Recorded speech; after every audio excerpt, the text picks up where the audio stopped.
So we are in sunny Italy, having been invited out to the Officine Mattio headquarters, and we have got the opportunity today to ride some bikes. So we are going to test ride, not sure which model, so we'll find that out in a minute. We're going to test ride some of their bikes and see what they are like out on the road. We've got a nice 60k loop to go and do some hills. The weather's amazing, so let's go and see what these bikes are all about.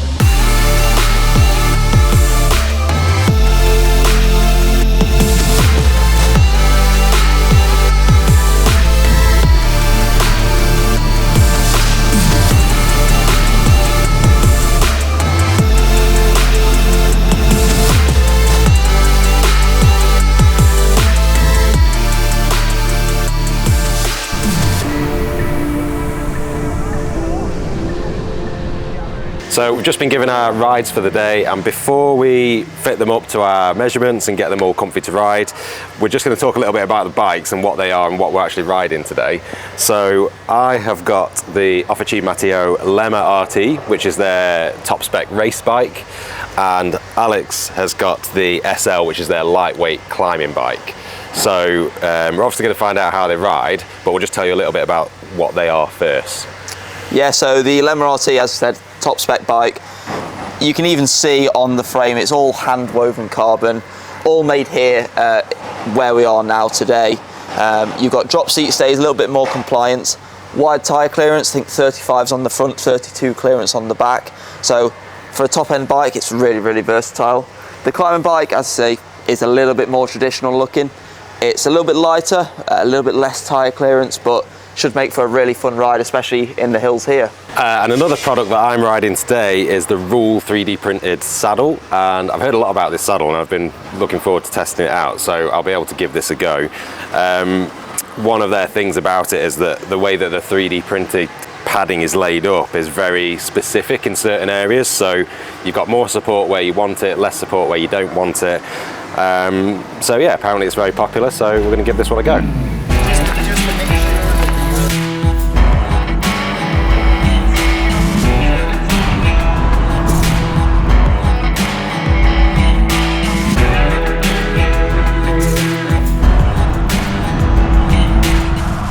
We are on the Lema climb, which is the climb that this bike is named after.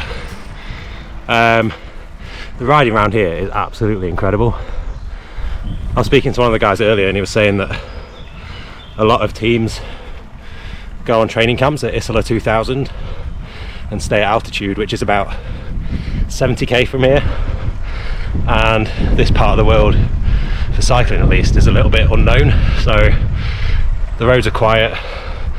The roads are a bit better than UK, obviously, but the climbs and the scenery here is absolutely stunning. Right, I've found a slightly easier bit of the climb that I can actually try and talk on, because I'm having some thoughts.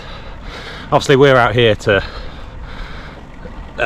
look at the brand basically and see what the brand's got to offer, and obviously test ride the bikes. And I think a lot of the time with these bike reviews where reviewers go out and ride the bikes, I'm always very skeptical. I always think, you know, put a good set of tyres and the right saddle and the right handlebars on any frame and it feels really good. So I've come out here a little bit skeptical. We've not got any ties to this brand. Obviously they've paid for our accommodation and food out here very kindly, but we're not promoting the brand or advertising the brand or anything like that. So I've been a bit skeptical about sort of what I'm going to feel about this bike. This is a ridiculously expensive bike. Okay, retails for over £10,000. I can feel a difference. I've ridden lots of bikes, and the way I can best describe this bike is that it's obviously lightweight, but it is very stiff, and you can feel that, especially up this climb where your efforts are a bit more high torque. I'm not saying you wouldn't get that on any other bike, any other high-end bike, but it feels stiff. It feels like you're in control. So every time you produce power, the bike moves. Sometimes on bikes that are a little less stiff and a bit more compliant, you can feel the flex. I'm just an average cyclist. I've been dropped by 60% of this group.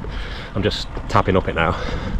But I think that's what you would want to know as a viewer, is like, if I buy this bike, what am I getting for my money? And I do genuinely think if you buy this bike, you get an incredible machine that feels great. And like I say, that is down to the frame. I've got some awful handlebars on. Awful in the sense that they're too wide, cranks that are too long, not my own saddle. It's not the best. So my theory of putting good components on any frame feels good. It's probably not as strong as I thought, because this frame is really giving me some like good sensations going up this climb, even though my legs are still dreadful. Yeah, so here we are at the top.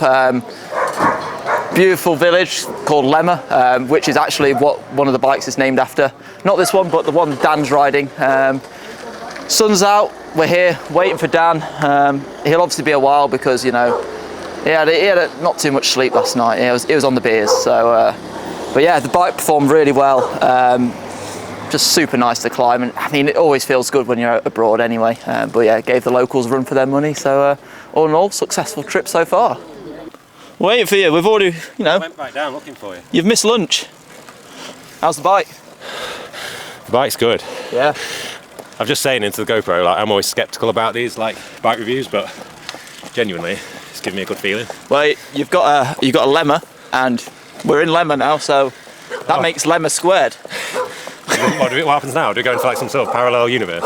Yeah, there's a big black hole here. Yeah. Which is what I actually put the local racer into on the climb. So we've made a bit of a stop off on the way back from the climb. We've just descended and then rolled down to the paint factory where they prepare all the frames and then paint them up.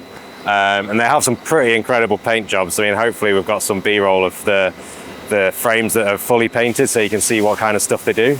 But this is where everything's painted before it goes into the shop. So this is the first stage of the preparation. So Michaela was just saying that this is where all the frames that are raw carbon come in, and then they are sanded down so that they're completely flat. If they're not completely flat, what he was saying was when you put a coat over or colour on it, it actually like leaves a layer so you can see the ridges, so everything has to be perfect, and you can see it's all done by hand. So yeah, it's quite impressive to see it being done. After they've sanded it down so everything's completely flat, they put a coat over the top, which is, if you want to have like a raw carbon frame, a raw carbon finish, then that's where you get your lacquer, your gloss finish, where you can see the whole layout of the frame. We'll get some shots of one of those in a minute. But if then it wants to be painted, then it goes into the next phase for some colour. So this is the raw carbon finish on one of their forks, and you can see every bit of weave under there. Everything's nice and neat and clear, and this is actually really popular at the minute, isn't it? Like, lots of people are after a raw carbon finish so they can see the craftsmanship in a bike, and especially with bikes like this where they are high end, they are sort of made by hand, and the finish is, you know, something to show off.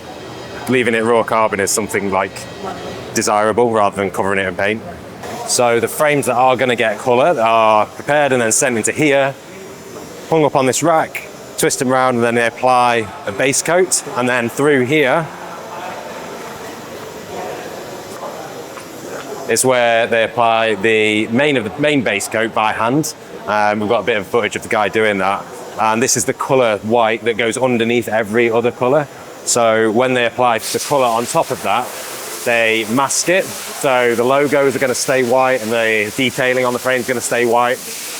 Paint around or paint over everything else, and then remove the mask so that they've got the colour of the logos underneath, which is pretty cool. And then this is the final stage. This is the boss that Michaela's just said. This is the boss. So any imperfections or anything that's wrong with the frames before they go into their final polish, this lady will pick them up and then resend them for painting if nothing's perfect. The other thing he was saying was that this is the final polish, and they actually do a double polish like they do in the car industry to make sure that the finish is like super sheen. Like you'll see on the frames, the finish is, it's like gloss and then a bit more gloss on top, and that's how they get that, is that they do a first polish, sand it down, and then polish again.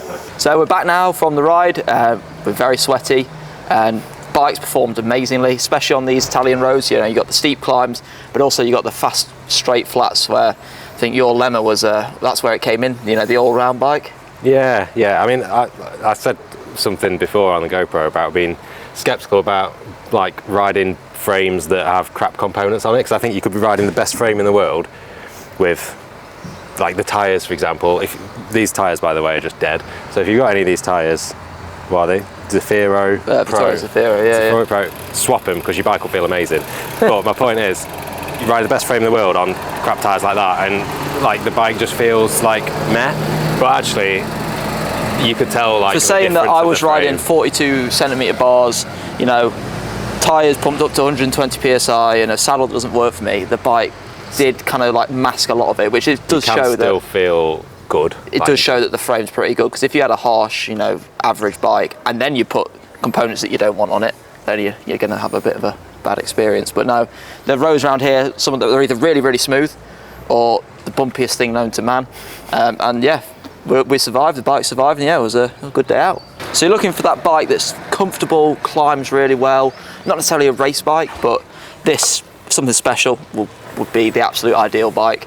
If you're after a race bike, something that's a bit more aggressive, it's going to go a bit faster on the flat, then the Lema RT really does kind of do all of that. It's kind of the do-it-all race bike. Both of these bikes, this brand is like a statement brand, isn't it? It's like a bike that you're proud of, you want to show off. And the fact that you can like see the carbon layup and the, you know, all that here, it's just, there's nothing to hide, and you know, it is a bike to show off, and you know, shouldn't always be ashamed of showing off. So I've also been testing this new Rule 3D printed saddle, and I've not typically been hot on 3D printed saddles, and I still don't think you need a 3D printed saddle to be comfortable. The most important thing about any saddle is the shape. But the thing about this saddle is that they've used the 3D printing in a way that increases density in some areas and reduces density in other areas where you don't need it, and you can genuinely feel that when you're changing your position on the bike. So when you're sat up, you've got a firmer patch of padding back here, and then as soon as you roll forward a little bit onto the drop, so you get a bit more aero, the padding softens up so you don't get any of that central pressure when you are in a more aggressive position. So I really like the way they've done that, and in terms of value, they're actually a decent value compared to a decent price compared to other 3D printed saddles. So we'll definitely be taking one of these home with us so we can use it on our test wall, so we can test these saddles out with our customers. And if this shape of saddle does suit you, then this is going to be a really nice option for quite a few people.